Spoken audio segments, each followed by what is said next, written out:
Welcome back, everybody, to the Colonials football pregame show. A lot to talk about this week with both the Eagles, Sixers, and finally the Colonials, who we'll round out with as they start Red November, getting back into the playoffs. Phillies unfortunately lost, but we could still, have some hopefully vintage moments to look forward to. First off, we're going to start out with the Eagles, who beat the Commanders on Sunday, 38-31. Game was pretty much over there, so Commanders snuck out a touchdown, but Eagles looked all around well. Jalen Hurts' knee looked fine. Julio Jones got in on the mix, catching his first touchdown reception as an Eagle. Nice little 7-yarder. AJ had two. Devontae had one. DeAndre Swift had one. And they were just pumping on all cylinders, the Eagles, this week, Davin. They seem to have gotten the run game going. The brotherly shove wasn't working too well, but they found the brotherly sweep, kind of a new synthesis to that play. So, what do you like about them moving forward here on a 2-game win streak after that Jets loss? Well, I got to say, also, A.J. Brown has 6 straight games of 125 plus yards. He's set the record in the NFL now. Right. And let's hope he can keep it going this week, especially. I've been loving the Eagles, both offensively and defensively, especially with the big signing from the Titans. Got Kevin Bynard. Great player. I'm excited to see him play Dallas. He's known as the Cowboys killer. So yeah. Let's see what he could do this week. I wonder what it's like when you have the Giant killer and the Cowboy killer on your team at the same time. Sounds like a Super Bowl winning team to me. It does. Well, definitely an NFC winning team at the most. We just need at the least, we just need a Commander killer. But I think that's probably A.J. Brown now. Yeah, he's been wild. I mean, he's a lot of guys on. He averages 2 touchdowns against them this year. They've been a lot of people have been praising A.J. Brown. He's just an amazing receiver. He's tough. He could break through a lot of guys, whether he has the ball or whether he's running for it. And yeah, he's great hands. He's just such a dominant receiver on the field. He can really get through anybody. Absolutely, which is great for a team like this, a very offensively aggressive team. Like you were saying about the brotherly sweep. This is how you know could be dangerous. This is how you know a team is really evolving, especially with Jalen Hurts. You've gotten so good at this brotherly shove, everybody knows it's coming, and nobody could stop it. But then you decide to add another unstoppable play to it, which is where you kick it out to Swift, and he's able to run that in for a touchdown. That's a great or a first down. Yeah. Even if you're flirting with the first down yards and you're on fourth and short. It's such a great advancement for the team, just because now you have options, and now it's become so much more dangerous. So in 20 years or so, when someone finally figures out in the NFL how to stop the brotherly shove, then you have the brotherly sweep to worry about. Absolutely. And by then we'll probably have 5 more things to add on to that one play. And it's great. I mean, offensively, it's been, ever since the Jets, we've been still pretty good. Jalen Hurts still having a little trouble, especially with that knee. That's been talked about a lot. But yeah, he's still got some things to work out coming into this season. And after that, I mean, it should be smooth sailing. Yeah, still has 4 more years left on that contract. Just to kind of round out the A.J. Brown drama, think back to week 2 when, he practically was openly saying he wasn't getting the ball. Well, 6 games of 125 plus and 10 TDs to go along with it. AJ, you're getting the Brown and you're making us proud. So hats off to him. Moving on to the Sixers, they're starting out pretty well, 2-1. Had lost by 1 to the Bucks opening night for them last Thursday.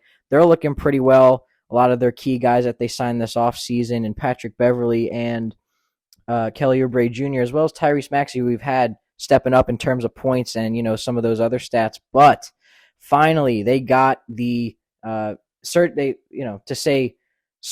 removed the cancer in James Harden. He is out, as well as PJ Tucker, who I liked him as a leader, but was kind of slowing the team down.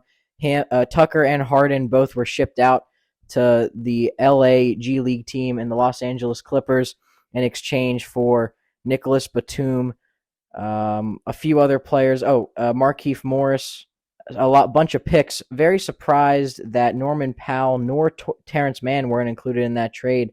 But I think it was really nice, Davin, that the Sixers were able to remove Harden and Tucker, get some good role players, and really not mess with our starting lineup. Yeah, a few days ago I woke up, I took a nice breath of fresh air. Yeah, they announced the trade at midnight, which was really strange. Harden, and I really liked the feeling that, the team, I mean, so far, the Sixers have been looking really good. The unfortunate loss against Milwaukee. You can't do anything Dame about came that. up big with that Right. 3-pointer and just kind of got out the lead from there with just about 2 minutes left. So that is not really anything to worry about as of the beginning of the season. Hmm. We got Robert Covington back, Yes, which is that was the other nice. play. Yeah, he Maybe tweeted that'll out where it all started, and I like that. I think he's a good player, maybe good that'll shooter, and good defender. So maybe it'll change up Joel Embiid a little bit, make him a yeah, much better player. bring Yeah, him back an old friend. and I mean, this season, I say this every season, but I am excited to see where the Sixers can go. Yeah, I mean, I'm not really sure if we could really expect a finals win. I don't think the team is in that spot right now. right. But maybe we can make it to the conference finals, and I think that's enough for Embiid to stay. I just don't think he could handle Right. another second round exit unless he's getting paid a lot more money. But the Sixers don't have that kind of money. Well, so he is on a 4-year deal as of I believe this past summer on a new max deal. So we do have him as long as we don't want to swap contracts with him and another player. Although I believe he is the second or third highest player in the league. I will say what I like about this team compared to past years is, they don't really have like an other star to kind of mess up Embiid. So he's now your go-to guy. But I think you have a lot of experienced role players and young talent in Maxi, as well as a few others that have improved since last year, as well as the new coach, that I think this team can kind of just, pressure off and see how far they can go. They made it really tough against Milwaukee. Now that I know that was game one, but then they had a couple good, 10 plus point almost blowout wins against Portland and Toronto, which is, they're not as good teams. So you want to, stick it to them if you can. They're playing the Suns on Saturday after coming back from a nice 5-day break. So that's going to be a test for them, as the Suns are certainly a championship contender, and the Sixers, a conference final contender, which is where they need to be this far into Embiid's contract. Yeah, Hayden, like you said about role players, I really liked that. We have people like Pat Bev on the team, Patrick Right. Beverly, and even like Robert Covington coming back. Yeah, I they, mean, they have some good leaders. since he left the Sixers, he was not really a star in the NBA. I don't think he's going to come back with a huge role just because of our starting lineup already. Mm-hmm. Maybe we could find some sort of replacements for PJ Tucker in Robert Covington. Depends on who else we're going to put in for him. But, like you said, like role playing, especially with Embiid being the star. I mean, you have Maxi coming up, but since he's a younger guy, we're not going to count on him for clutch moments or big moments as much as Embiid.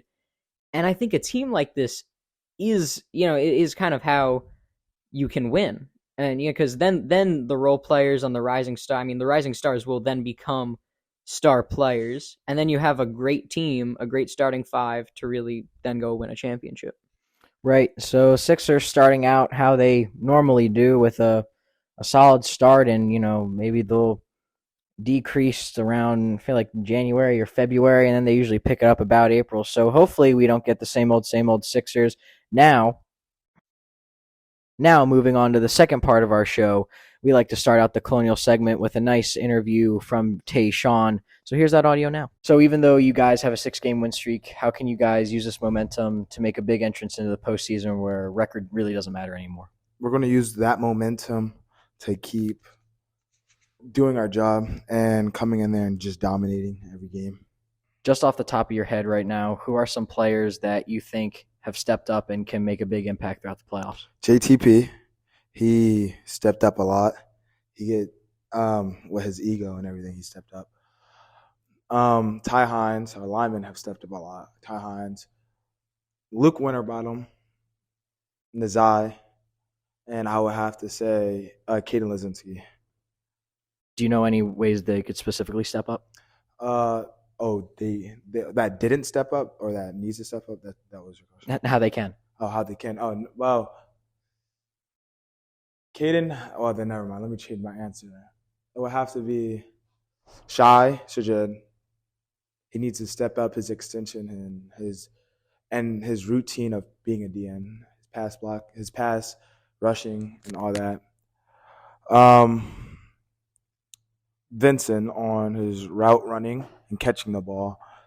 And one more, I would have to say I would have to say, oh, Eddie Moyet. He needs to step up by not getting so angry at himself after getting beat on a pass rush. Nice. As a senior who's played the past couple of years and witnessed the back-to-back third-round exits, how is this going to affect your drive in your last postseason run as a Colonial? This we're gonna try to stay healthy because last year everybody was just sick, so we're gonna try to stay healthy. And we're gonna try some new things, I guess, in the playoffs, and hope that we can make it past the third round and into the finals. Good luck this week. Always nice to check in with our starting defensive lineman, Tayshawn Johnson. Give us a little inside look on the Colonials as they look to take on Hatboro in round 1 of the playoffs this year. Again, the Colonials are the 4 seed taking on the 13 seed Hatboro Horsham Hatters. We've actually talked about Hatboro a lot on this show already, kind of funny enough. I wasn't really sure where they'd be in the playoffs. I kind of knew they'd be a playoff team just, record-wise and how it shakes out. Top 16 make the playoffs. But the fact we're facing them round 1 at home, I think it makes it all the sweeter as I was kind of knocking on these Hatters. I personally have some beef with Hatboro. Maybe we could get into that a little later if you want. But all jokes aside, Colonials have the home field, round 1, 4 versus 13. Just kind of what do you like going into this matchup, Davin?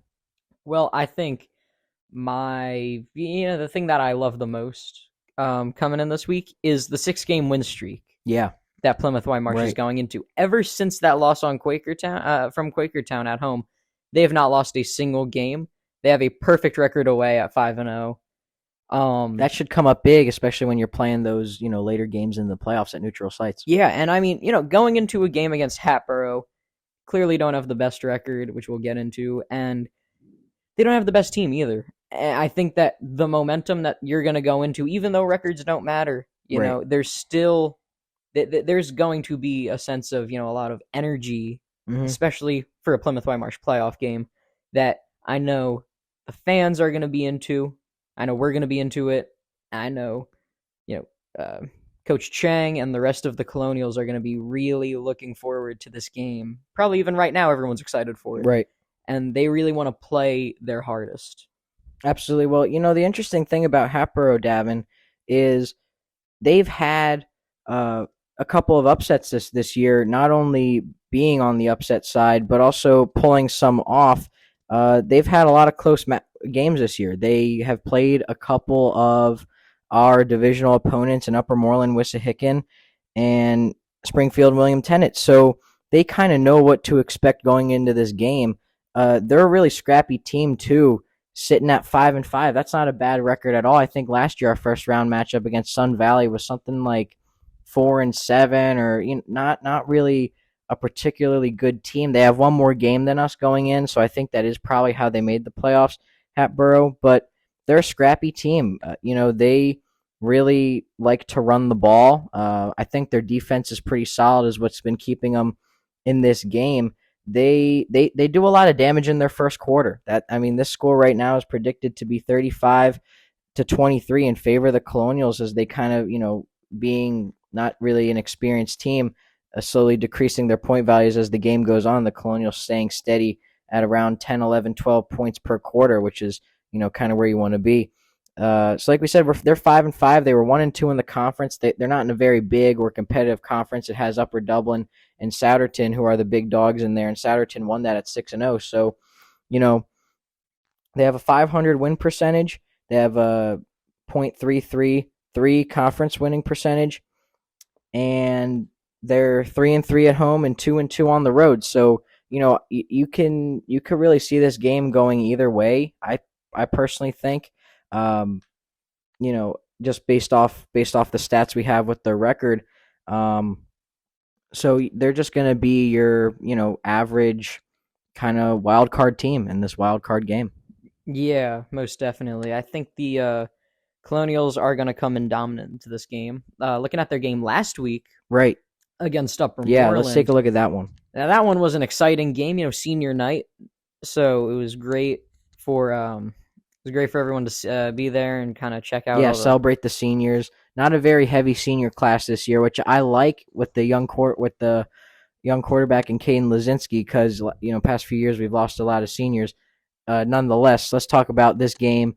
Bears at Colonials. It seems like it always comes down to these two teams, especially when it comes to the conference. So take us through some of these highlights and stats that we saw last week, Davin. All right, well, the Colonials beat the Bears 35-7. And looking at the, kind of final score stats, the Colonials were completely dominant. 321 total yards for the Colonials, 102 passing, and 219 rushing. On Upper Moreland side, they were only able to get down 79 total yards, 70 of those passing, and only 9 of them were rushing. So you could see there's definitely a lot of aggression on the defensive end by the Colonials. The first drive, Colonials kick off, and on the first drive, the Colonials are able to get an interception. Yeah, that's big. That was huge. Especially if you're starting with the ball with the second half. Yeah, that was really the way to set the tone. And going into the towards the end of the second quarter, the Bears starting quarterback looks like he tweaked his knee a little bit off of a throw. Oh, so he didn't come back. He didn't come out. He didn't come back in the game. He didn't come back in, Wow. And their second string quarterback was a freshman. Oh, that's not good to throw him into the kind of thrown into the fire there. Not one bit. So how did he play the rest of the game? Now, I don't remember clearly. They actually, when the second quarter was ending, they didn't really have him throw. They had him throw once, and then they had him run the rest of the time. Really? Oh, yeah, they had him run the ball the rest of the time. Options. They QB sneaking it, or they ran it off to the. They just handed off to their running back and let him go wild. Which they were more of a passing dominant team. Right, they are. We talked about that. That's just how you get stopped. Absolutely.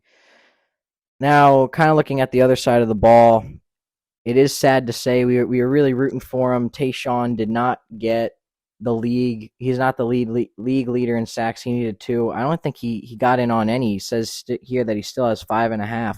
So the lineman on Wissahickon will, I think, win that with 7. Yeah, I believe so. Yeah, but team sport. What are you gonna do? Yeah. Nazai, I think he had a good game, right? Yeah, 2 touchdowns. I mean, really, everybody just looked like. I think his yard average went up too. Everybody looked like they were just having a good game. I mean, Nazai was able to get in there. Everett Baker was he looked like he was having a good game there. Luke Winterbottom didn't look like he got the ball as much, but he was still able to be a crucial part. I mean, everybody on this Colonials team, and I've said this way too many times, and I'm going to keep saying it until we win, the whole thing. Right. But it's everybody on this team is everyone just makes everybody better. Everyone on the team, especially with Caden at quarterback, they're just able to make a difference on the field, whether they have the ball or not. Whether it's blocking, even just movement. It makes everyone so much better. It could get Nazai down the field fast. It could get Everett an open look. Or it could even just, get Caden to run the ball for a first down. And that's what we saw a lot. Yeah, that diversity in terms of play calling. Yeah.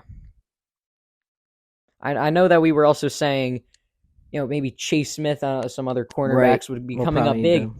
And I was up in the booth on Friday, and I was getting frustrated looking at Upper Moreland. Right. They would run the same. I'm not really sure what it is with these teams. They would do kind of like a lateral pass almost, and we were all expecting downfield rushing and just try to get the ball out of your hands. None of that was happening, and it led to so many losses of yards because the guys would get the balls directly across, and it's just like how the Eagles were playing. Guys would get the ball directly across from the quarterback and get pushed back about 3 to 5 yards because someone in red would be running at them at full speed and shove them back or send them into next year.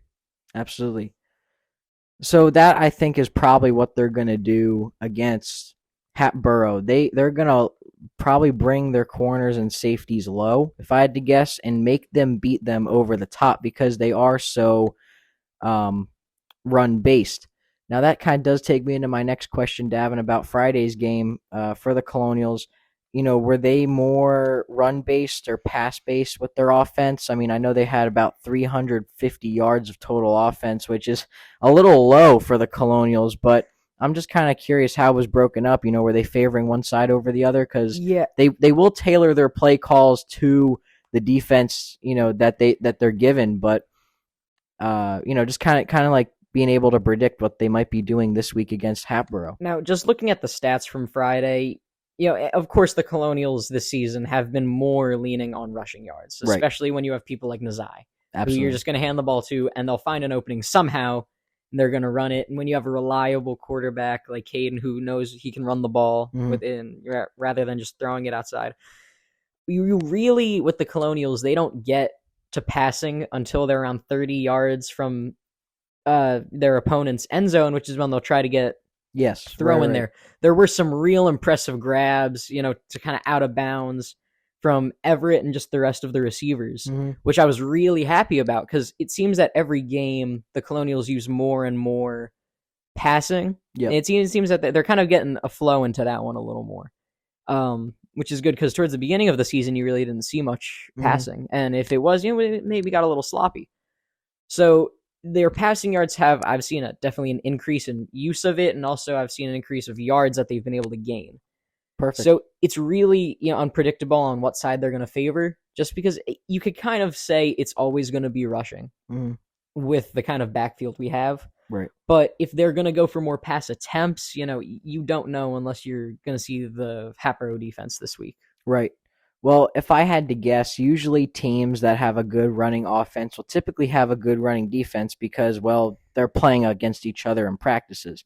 So I think in order for the Colonials to capitalize, especially in a playoff atmosphere, you're going to need to probably put Nazai out, in the slot with Everett and make them catch some passes for, 7 to 20 yards, anywhere in there, just to get enough of a gain to get you first downs and get out of bounds, and just kind of play some open football for them.